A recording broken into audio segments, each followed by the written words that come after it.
This is our league, and this is your league. From the 55-yard line on CFL America Radio and the Sports History Network. Stand by, 15 seconds to air. Stand by all cameras and videotape. Ready with your opening graphics. Stand by, Howard. Here we come, Frank. Ready, Don. Stand by audio, your opening music, and roll tape. Take tape.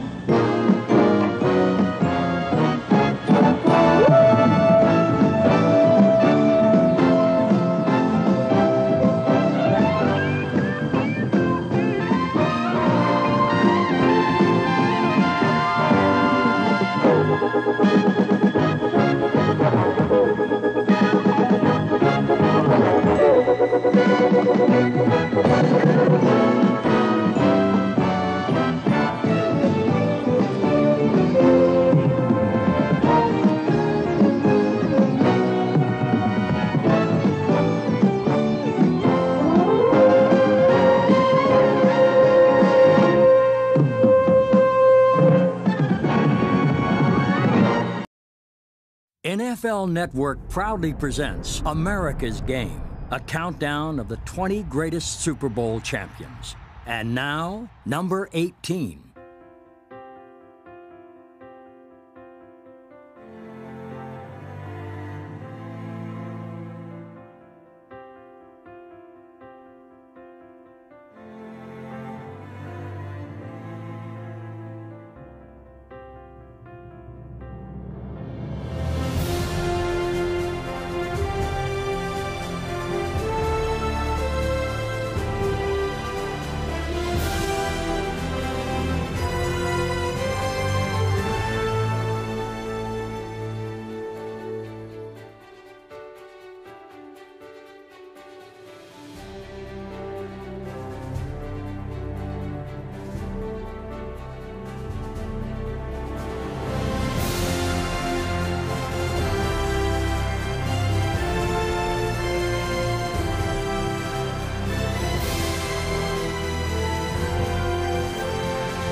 By 1969, a grandstand seat in Municipal Stadium was the hot ticket in Kansas City.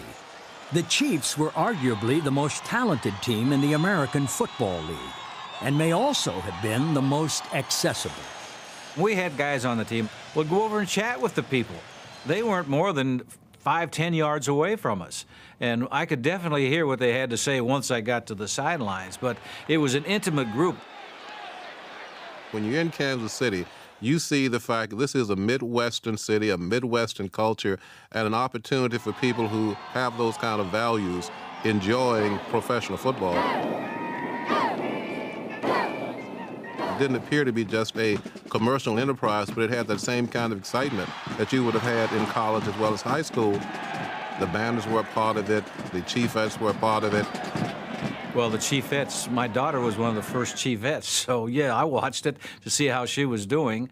Dawson at quarterback, gets the snap, he fakes the run to Mike Garrett, running back, throws the ball, and out. Our team in Kansas City, we aren't really just Kansas City's team, we call our team Mid-America's team. We represent Kansas, Missouri, the western half of Missouri, Oklahoma, Arkansas, Iowa, and Nebraska. And this is a pretty broad area, and we have an area of interest there. And this always amazed me about fans. Businessmen would go out and sell season tickets. And if you sold, I think, 100 season tickets, then you would receive a red jacket. You would be in the Red Coat Club. And you would line up on the field as the players were introduced. The game day atmosphere offered the flavor of small-town America.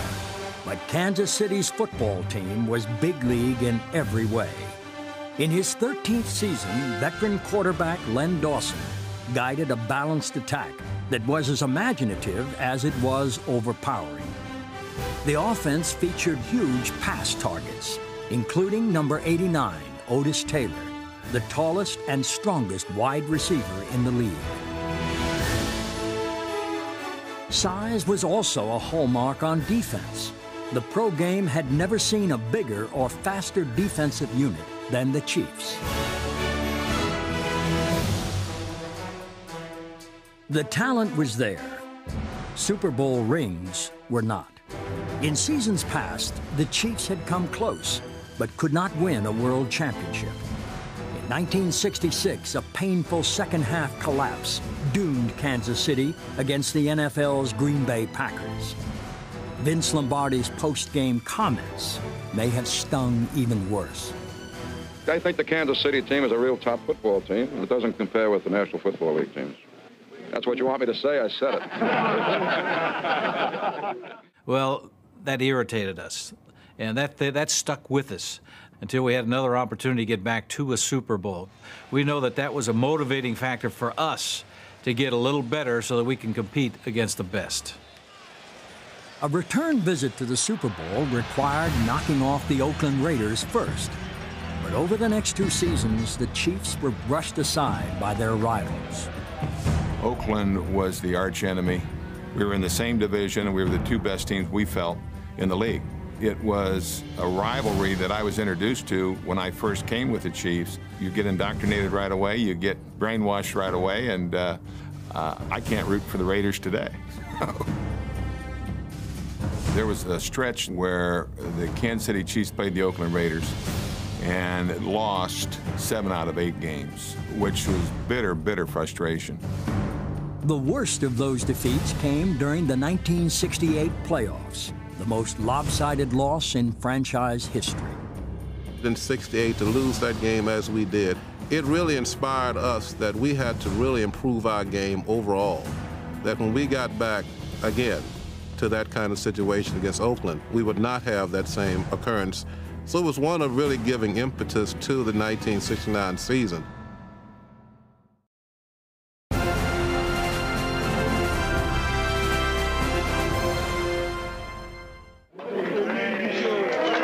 Hank Stram was not fearful of trying something different, and he was the guy in charge. Never any doubt about that. Who was running the football team? That's Hank Stram. All right, let me have your attention. All right, this is our playbook, and it's divided into 3 chapters. But you got to understand, back in the 50s and 60s, everybody was a copycat. Well, Hank says, wait a minute, why do we have to do the same thing all the time? No, I don't want to do that. From the unique semicircular huddle to dizzying pre-snap choreography, Hank Stram's innovative schemes were designed to confuse and frustrate his opponents. Stram's basic strategy was, if you can get a football player on the football field and have him not know for sure what he's supposed to be doing, then you have a very big advantage. I think that was the basis of his coaching. Hank has always been a guy that wanted to look at new ideas. The restaurateurs in the Kansas City area, as soon as he would come in, would run over with paper napkins to put down instead of the cloth ones that he would use because they were more expensive. Because he would just get to doodling, thinking up things, and it was constantly doing. Football was his life. The stack defense and how we were able to utilize different formations, keeping the same 11 players on the field, were all innovations from Hank. But Hank also had the approach to the way he dressed on the sideline. When he walked out of his home, he was going to be viewed satirically proper. He made sure that he was always exquisitely dressed. They always used to laugh because guys that would have seen his closet at his home, it was like you're in a dry cleaner's, because he would have coats with certain shirts, with certain pants, and all that sort of thing. He had a custom tailor in Kansas City. I remember the name was Verrill's Tailors, and Verrill would custom tailor the jackets and slacks for everybody on the team, including coaches, each season. He had a dress code, and you had to have shirt and tie, and you had to wear the black jacket that was a part of the wardrobe, as well as houndstooth slacks. Stram could also tailor his remarks with a needle when the team did not look its best. He dropped the ball. Jesus, he dropped the ball. Oh, like he tried to catch that ball with his elbows. You got cleats on your shoes? No. What? You're false stepping. Geez, you look like you got bender slippers on. They're making that turn like they got ice skates on. But he knew how to handle each and every individual on the team. And, you know, he handled me differently than he would handle, say, a defensive lineman or a linebacker. How about a 41 screen? When he said Len, then he was in a pretty good mood, and things probably were going pretty well. And so it was Len or Lenny. This guy is so loose over here, Lenny, you can throw there anytime you want. You threw one. But when he said Leonard, now that's serious. That's like my parents used to do. They used to go, Leonard. What are you doing in the huddle, Leonard? My God, what are you doing in that huddle all that time? We're just missing it that much every time. Every single time. We're that close. You got to speed it up. Well, geez, tell them to shut their big mouth and call them. Dawson started the 1969 season with a pair of touchdown passes on opening day, despite playing with a bruised hand. But Len suffered a far more serious injury a week later in a 31-0 win at Boston. Somebody rolled up into my leg, and I knew at the time that something happened. And I went to the bench to the doctor to have him examine my knee. They didn't have MRIs in those days, so they couldn't really tell what the problem was.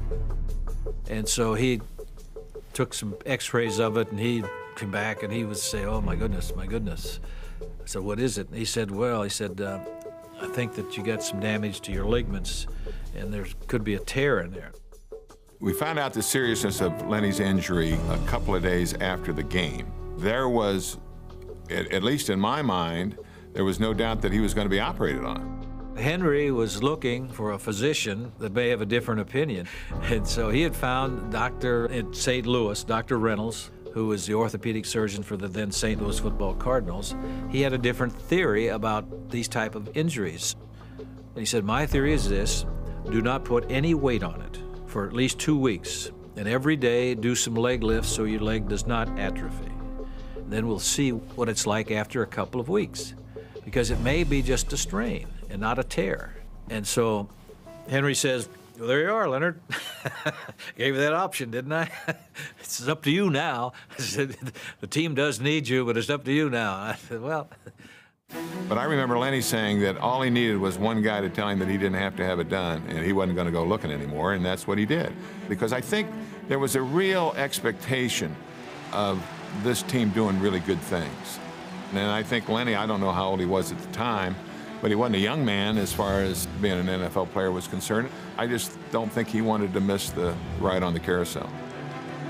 The Cincinnati game after I got hurt was the first one that I had missed in my years of football.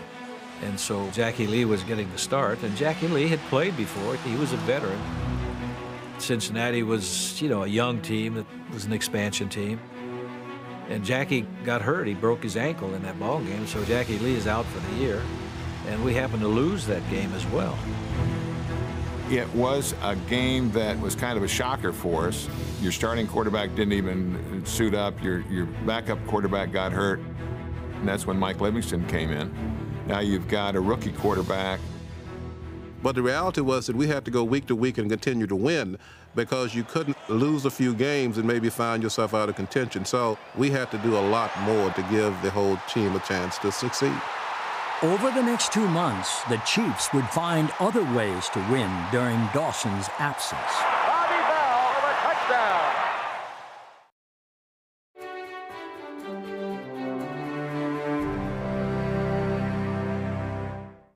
Injuries had forced the Chiefs to turn to third-string quarterback Mike Livingston. Mike, is it particularly difficult for you mentally to get ready for this ball game in your situation? Well, it's not too difficult mentally. It's a tremendous challenge, and it's a great opportunity for me, and I just hope I can make the best of it. I remember Hank Stram at that time saying, look, it doesn't make any difference who the quarterback is. It's just like driving a Cadillac. It's still a Cadillac. You get in there, you're going to have somebody drive it, and everything's going to work out all right. And you know what? We believe that. Mike Livingston was a rookie from SMU. He wasn't the greatest picture passer in the world. He wasn't the greatest runner in the world. He had an awful lot on his plate to assimilate, but he was good enough. Whatever the situation took, he was good enough to get the job done, and that's what happened. When you start measuring how well a quarterback has done, is he a winner or is he not a winner? And with Mike Livingston being the starting quarterback, the third-string starting quarterback and a rookie, he won 5 straight football games. And that's a great, great success story. Livingston didn't have to do it all by himself. The backs and receivers were there to lend a helping hand. And he's still running now. He puts it back to Bobby Holmes. Holmes is going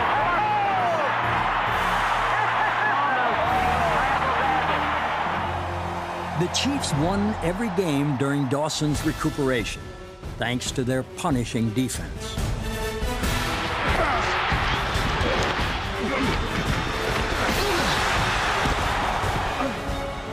And I'm telling you, that team, and particularly the defense, they took over.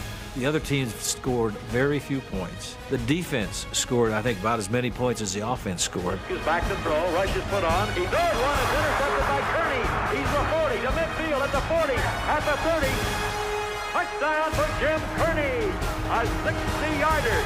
Isn't that beautiful? I was hurt, but that defensive unit, the starting defensive unit, started every game that year. And how often does that happen? But there was more than good health that made the Chiefs' defense unique. When we fielded our starting team my second year with the Chiefs, and I started at outside linebacker, I was one of 3 white guys that played, and we started with 8 blacks. You got to remember the times. That was not the norm by any stretch, but I think Hank Stram, to his undying credit, looked at the great minds of great football talent that was in a lot of these black schools, especially in the South. We don't particularly care what color he is, what nationality, what anything. The only concern we have is bringing them in with the idea of competing for our squad, and if they earned a right to be a member of our 40-man squad, then they're going to be here. Kansas City's unsung scouting hero was Lloyd Wells, a former news photographer with a pipeline to African-American colleges. Lloyd Wells was a scout for the Chiefs who had the opportunity to mine the historically black colleges of America and to let the teams know where there was talent, where in the past that talent had been somewhat overlooked or had not been desired to be as strongly recruited. And I must do one thing.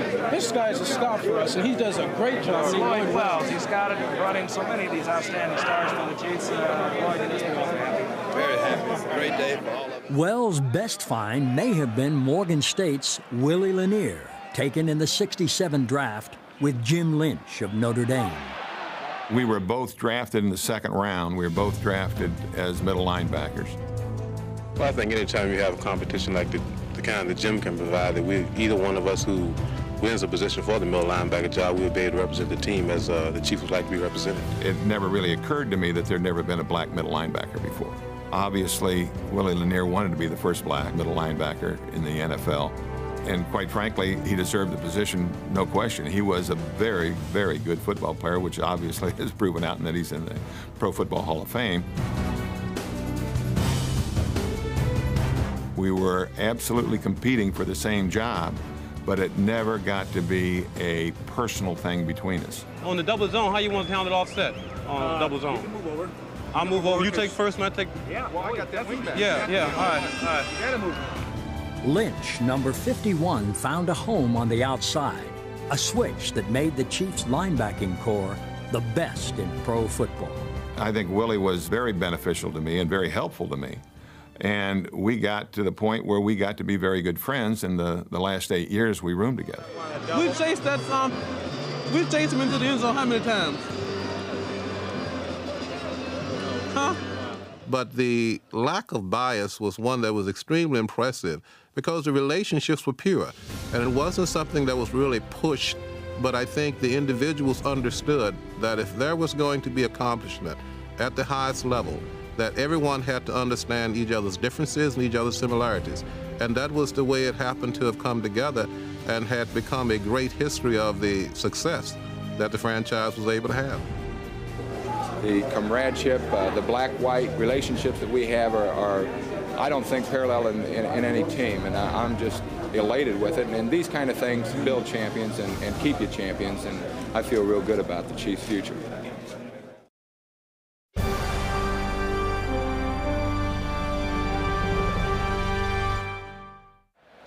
Avoiding knee surgery had been the right choice for Len Dawson. After a month's recovery, Dawson was almost ready to play. But while sidelined, Len kept busy with his other day job. There were only 3 television stations here in Kansas City, and one of them was looking for a sportscaster. I was working for an insurance company at the time, so I took a leave of absence. That's been 40 years ago that a leave of absence. Been a long one. Frank, you had a great year last year. What are your goals for this year? I had a radio station, too. I had 4 radio shows a day. They were about 3 minutes in length, Monday through Fridays. And I was anchoring sports on the ABC affiliate here in Kansas City on the 6 o'clock and the 10 o'clock news. We'd get through practices 5:30. I'd rush through the shower and get downtown, and I was on the 6 o'clock news. And defensively, as far as the Chiefs are concerned, we have some new faces out there that we have to take a look at. Most pro quarterbacks spent their evenings watching game film. Len Dawson was on film, weeknights at 6 and 10. He certainly was not a reporter that was going to get the dirty news or anything like that. It was a pretty sanitized thing. But, you know, at that time, all the media was pretty sanitized as far as the Chiefs were concerned. I'm going to badmouth the offensive line? I don't think so. Because they could say, Lenny, let's see what you can do with no blocking out there. It was funny, too, because I did all the interviews. Nolan, you're not a giant among giants out here. Is this the first time that you've played against guys as big as you've seen here in camp today? I'd have to tell them what I was going to ask them. I already knew the answer. Oftentimes, I had to give them the answer. But you're out there at a flanker. How much opportunity did you get to play in college as a flanker? Well, none until my senior year. And after flanker graduated, well, I had to move into flanker, and I was my team leading scorer from this flanker position. On November 9th, Dawson was in front of the cameras again, this time at starting quarterback. Len settled for a supporting role as his backfield mates pushed the team's record to 8-1. Next up was a showdown with the world champion Jets, but that game would be overshadowed by tragedy. Well, we're getting ready to go to New York on Saturday, and Friday evening I got a call from my brother in Alliance, Ohio, that my father had passed away from a sudden heart attack. You know, you lose your father, you know, you're losing somebody very special. And the guys were very supportive, and they kind of left me alone. And it really was not expected. And Lenny wound up playing the game. The question mark that you always have is whether something such as that would take away from performance. But when you see performance that is at its same level or even higher, you just appreciate it, because I think the human part is that you wonder how well you would have done in that same kind of circumstance. Back to throw, Len Dawson. Dawson wide open, Taylor's there, touchdown! Nobody's even close to Taylor. You really do realize what an effort it took for Lenny Dawson to do that. Lenny Dawson's an extraordinary person, and I'd watched him do extraordinary things. We wound up winning the football game, and he took care of his business, no question, and left right from New York and went back to Alliance, Ohio for the funeral. A week later, the 9-1 Chiefs hosted the Raiders in a Western Division showdown. But a still grieving Dawson was not at his best, and the Raiders won. I think I had a bad game. I think I threw several interceptions in that ball game that was a difference. And it wasn't because they overpowered us or did something. It was because of my mental mistakes. Matters worsened the following week when Dawson re-injured his knee in a win over Denver. From a precautionary standpoint, it was best for me to come out of that game. My whole thought was to be ready for the championship run, for the playoff run. And I think that was Hank Stram's feeling as well, that he didn't want to take any chances at that point. So I came out of that ball game and did not play the following game. The last game of the season was against the Raiders, and both of us were in the playoffs. Whoever won would have home field advantage. Surprisingly, Hank Stram put his normally innovative offense into hibernation as the Chiefs ran on virtually every play. I only threw the ball 6 or 8 times, something like that. Basically a running game, just grinding it.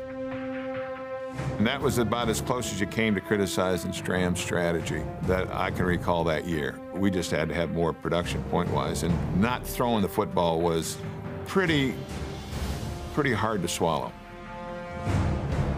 We didn't win that ball game. We lost it and had to go to New York and take on the Jets.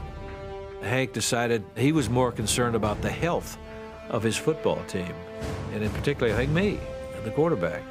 The Kansas City Chiefs had already been to the Super Bowl. They didn't want to get to the Super Bowl, they wanted to win the Super Bowl. So now we're in a situation where we've got to take the hardest road we can possibly get to winning the Super Bowl. We had to go to Shea Stadium, and we had to beat the Oakland Raiders. It was not a bunch of happy football players coming back from that game.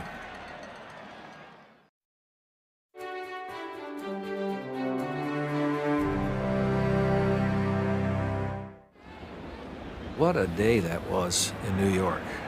Playing a New York Jets team that won the Super Bowl the year before. They were a good football team. The weather was awful because the wind was really blowing. The wind would come through and it wouldn't be going one way, it would be swirling. I used to warm up with Fred Arbanis, our tight end, and Freddie had lost the sight in one eye, and we used to loosen up. I'm playing catch with Fred and throwing it easy, and that wind would get it and it'd bang it all over. He said, I only got one eye. He said, get one of these defensive linemen over here, play catch with you. I can't afford to lose the other one. Playing catch with Arbanis came much easier after kickoff. A critical gain by the Kansas City tight end set up a field goal that gave the Chiefs a 6-3 fourth-quarter lead. It was late in the ball game. Joe Namath had thrown the pass into the end zone. It was incomplete, but the flag goes down. Interference, Kansas City, 1st and goal on the 1-yard line. That 36 inches were going to be our season, our future. So as I'm heading down the field to call the defense, I'm noticing heads are starting to be bowed, concessions are starting to be accepted that they felt we were going to lose. And my reality was that that was not a concession we could make. There's a running play to Matt Snell behind right guard. His head is the goal line like Lanier and Gary Mays. So on 2nd down, they tried to run a play also into the line of scrimmage. Running play coming off the Mathis, stop to the goal line. Lanier hits it. And again, the Jets did not make it. It's 3rd down and 1. So then on 3rd down, what Namath did was to try to run a play action.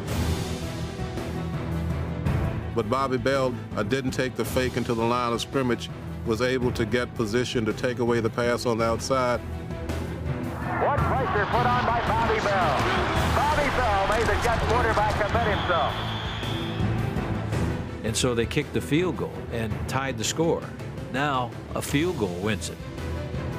I had a guy on the sidelines named Otis Taylor. While that defense was holding the Jets on the 1-yard line, Otis Taylor is talking to me on the sidelines, drawing in the dirt a play that he thought could work. We're going on the field, and Otis says to me, he says, you gonna call that play? I said, no, not now. I'll wait until I get in the huddle so I can tell the rest of the guys, hell yes, I'm gonna call that play.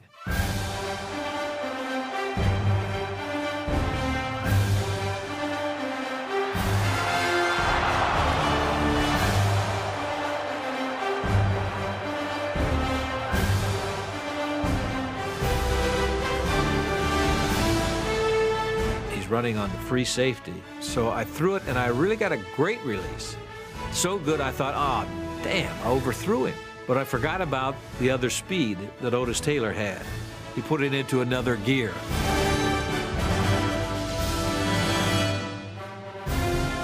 Fought his way down inside the 10-yard line. And on the next play, I hit Gloucester Richardson. Lenny takes the snap, he fakes the run, but he'll be back to throw. He does run deep for Richardson.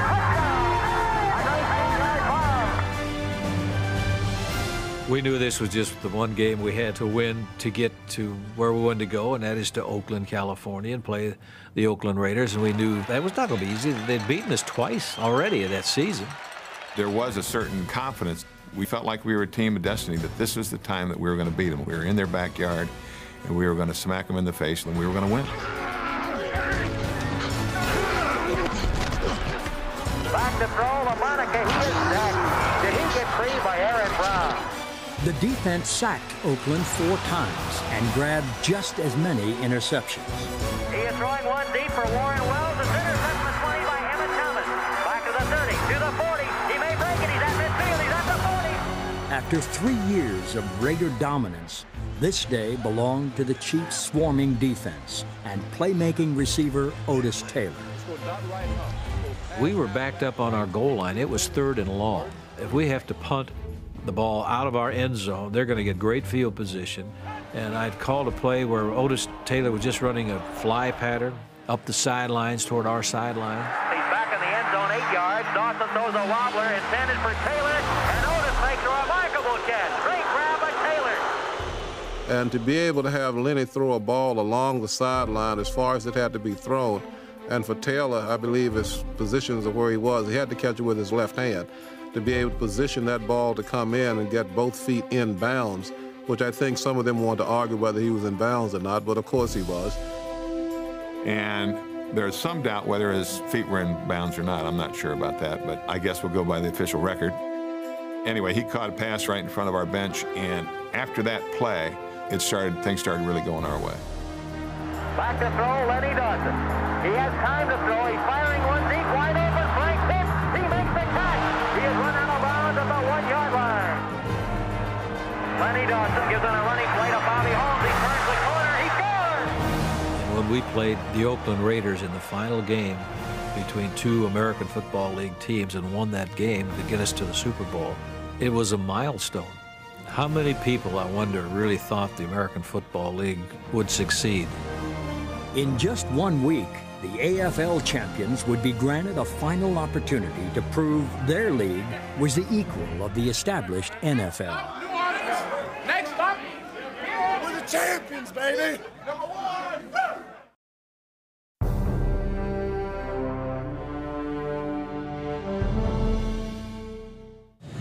After arriving in New Orleans just 5 days before Super Bowl IV, Len Dawson's world was once again turned upside down.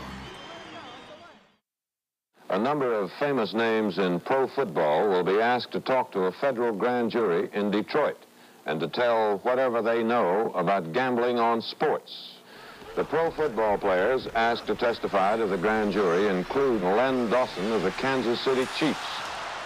A federal grand jury will begin hearing testimony in 2 weeks, January 20th, about the operations of perhaps the largest betting gambling operation in sports history. Federal officials here have been... That hits the national news. You're getting ready for a Super Bowl game and says, my God, what the heck's going on here? Hank Stram and some other people getting together, trying to determine how to deal with the media.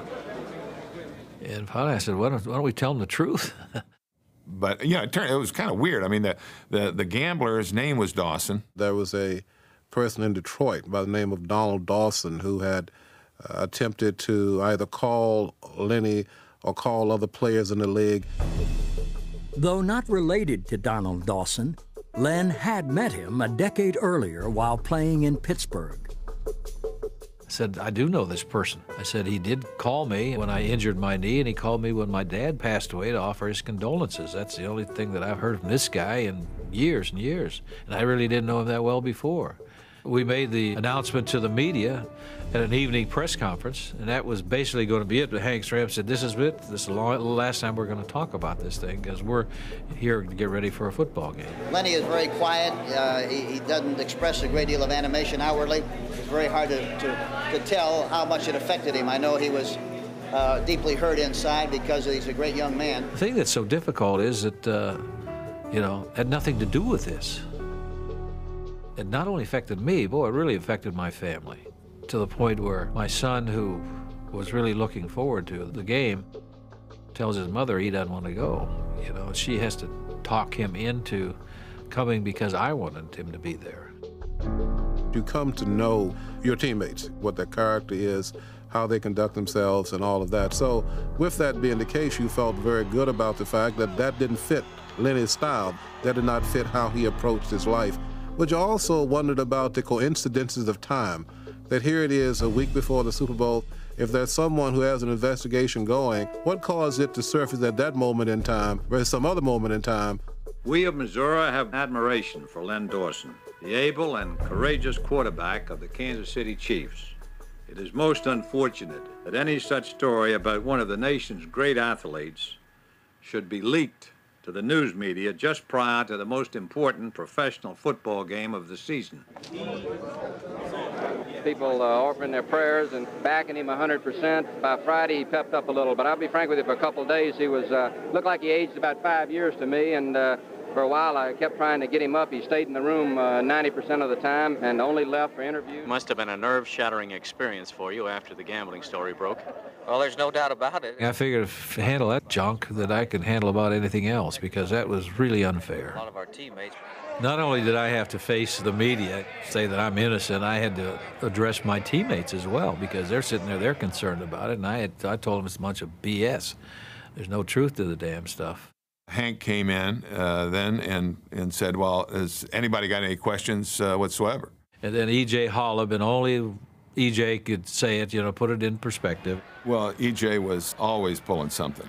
He was a real holler guy, always very enthusiastic. Holub just says, well, when do we eat, and when do I get my tickets? And that broke the tension. All of a sudden, we're back to focusing on what we're there for.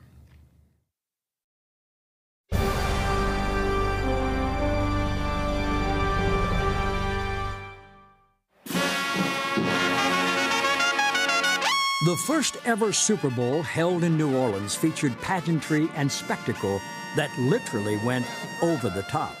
I'd see this Viking going along, and he was jumping in and out of this hot air balloon. And then I understood that the hot air balloon was supposed to be going up. It was kind of a mass confusion on the field. The hot air balloon didn't have enough hot air in it, or lost its hot air or something. The Vikings gondola started to bounce along in towards some of the seating at the part of the end zone. It was just kind of interesting to see a planned activity that when the people didn't quite know how to control that gondola as well as the hot air balloon, which maybe that was a coincidence that things were not going to go well for the Vikings that day. The football experts disagreed, tabbing the AFL's Chiefs as 13-point underdogs. I think it's just that, well, that's the American Football League. Last year when the Jets beat Baltimore, that was a fluke.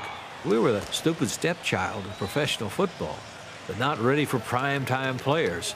We resented that. So that was a motivating factor to us, because we didn't know too much about the Minnesota Vikings, and fortunately, they didn't know too much about us. We've got a myriad of formations. We've got formations that you start out in one thing, you're completely different before the ball's snapped. You'll go through 3 separate formations in one series, and if you're not watching that every day, it gets extremely confusing. And they've got 1 week to figure out the tendencies of the Kansas City Chiefs, which is a virtual impossibility. The running backs, if we put things together, we kill these guys. When there was a timeout, I'd go to the sidelines, and I'd go to Hank, because Hank was the quarterback coach, the offensive coordinator. Instead of Henry asking me what I'm thinking about, he said, Lenny, you got to do this. You got to throw that hitch pass out here more often. You got to throw it out there. You got to do this. You got to do that. Throw that thing on the outside, Leonard. That double wing, do it more often. You're throwing it one. He can't cover that thing, Lenny. Throw it any time. That pitch on the outside. That's a good time to throw it right there, you see. Well, I did not realize that Henry had been microphoned in the Super Bowl, because he hadn't mentioned it to any of us. I wouldn't have been surprised if it was Hank's idea, to be honest with you. But virtually everything that he's said many, many times before. It's certainly entertainment. How in the world can all 6 of you miss a play like that? All 6 of you miss a play. Come on, Lenny. Pump it in there, baby. Just keep matriculating the ball down the field, boys. Going to matriculate the ball down the field. Where he comes up with these things, I don't know. But he's a classic. He's a showman. It was there, wasn't it, boys? It was there, wasn't it? And knowing Hank, who enjoyed wordsmithing, that someone in the midst of the most important game of their life could still maintain the kind of presence to offer a view of what a coach goes through, all of that was Stram. He was able to talk about eloquently how they did it, and then how poorly the other guys attempted to do things against his team. They didn't know where Mike was. No, he couldn't find him. Didn't know where he was. They didn't know where to go. Yeah, Kosulki was running around there like it was a Chinese fire drill. They look like they're flat as hell. Stram added to Minnesota's confusion with a surprise play call that yielded maximum results. Gloucester, tell him 65 toss power trap. Get in there for 65 toss power trap. Here comes Gloucester Richardson into the game with a play. He said, Hank, why don't you run 65 toss power trap? I said, we'll run that play in a long time. You sure that's what he wants? Yeah, that's 65 toss power trap. 65 toss power trap. That might pop wide open, Rats. Running play coming to Garrett on a trap. Touchdown! Garrett scores for the ball. Was it there, boys? Was that there, Rats? Nice going, baby. Yeah! The mentor.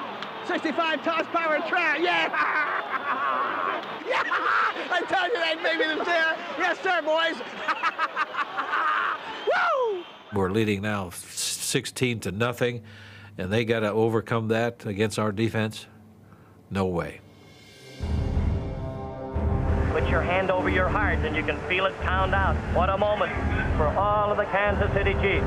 They're beating the best that the NFL has to offer out here today.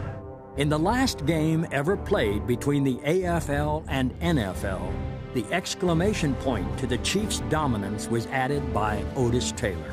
What we did was, I went on a quick count, and we just happened to get lucky. They had an all-out blitz coming, which they generally didn't. They blitzed very seldom. I hit Otis Taylor with a little hitch pass. That was the only pass I could have gotten rid of.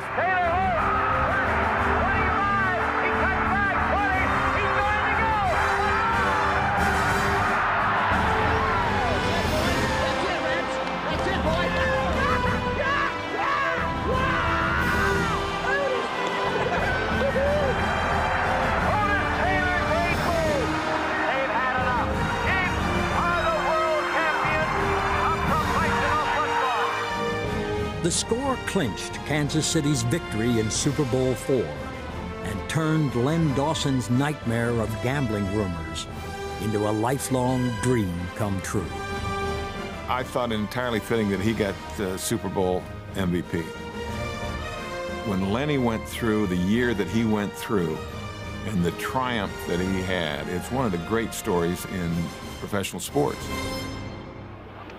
Go ahead for Mike, Lenny Dawson.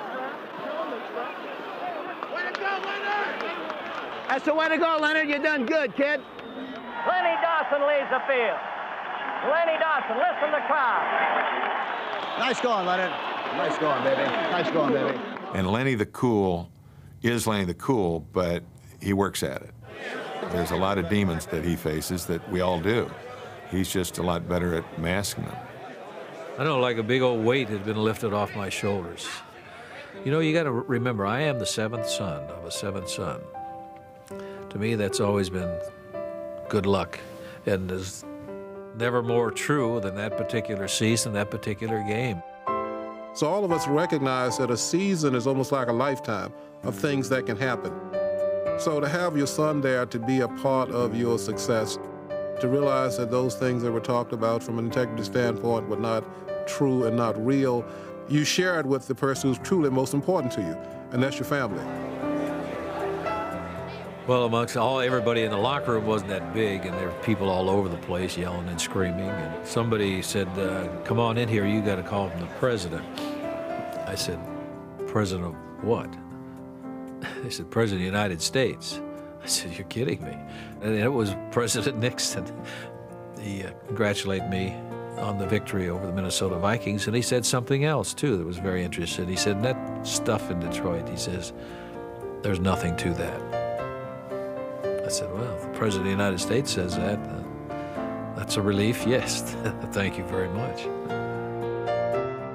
I'd never been contacted by anybody. To my knowledge, none of the other people whose names were mentioned was ever contacted by anybody. The whole thing vanished after about a week. After that week, what'd you hear about it? Nothing. You know, we're coming back to Kansas City, They say it's going to be a parade. Of course, there's never been a parade before because no one had ever won a championship in Kansas City before in any sport. I don't know of anybody that was working that day. I don't know anybody that was, God forbid you had a heart attack or something, because there isn't anybody going to take care of you. I want to introduce the greatest quarterback in pro football, Len Dawson. The greatest day in the history of Kansas City. This team is the greatest in the universe.